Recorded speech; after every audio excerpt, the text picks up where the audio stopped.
Pogi ni amigo. Talagang pwede mag-artista. Kaso ang laking red flag, parang watawat ng komunista. Fuck the police! Fuck the police!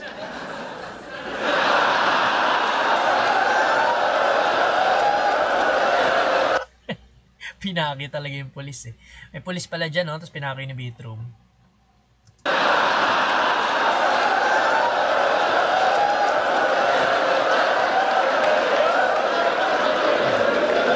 Fuck the police! Yan ang lagi niyang sinasabi, Chong. Lakas mag-generalize ng profesyon porque wala siyang ganon. Kung i-red tag kita ngayon, kahit aktivista ka lang talaga, mapa-red tag o pag-battle kay J-Block, manganganib ka pa rin, walang pinagkaiba. Bakit ba?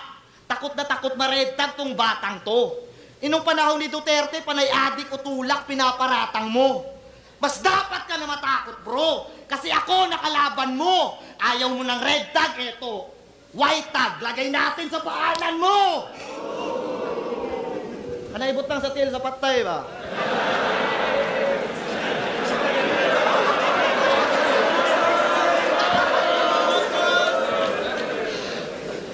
May mga tama naman sa pinaglalaban nyo. Si Balakid nga, ginagalang dito. Pero ikaw din ang dahilan mismo kung ba't pumapangit tingin nila sa aktivismo. Pagkakapantay-pantay, tas kupal sa mga rounds, hoy! Tangina mo, tamod ka ni Kahir, piko na ako sa'yo, boy!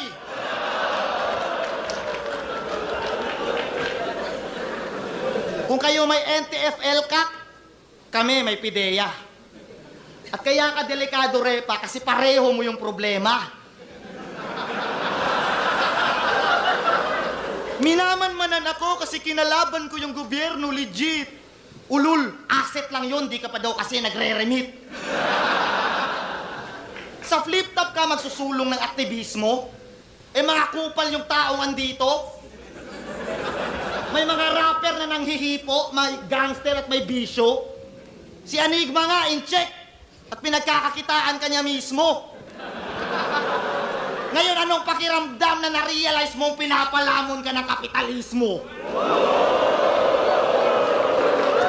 Yung reaction ni Bitrom parang, di naman, parang gigil bumawi eh. Pinagsasabi niya ito parang. Pero yun, ang pinupunto ni J-Block dito parang, ipokrito to si Bitrom. Ganun yung pinaparating niya. Kasi nga, pinaglalaban niya yung di ba, aktivista siya. Tapos ayun, inaano siya ng kapitalismo. Tapos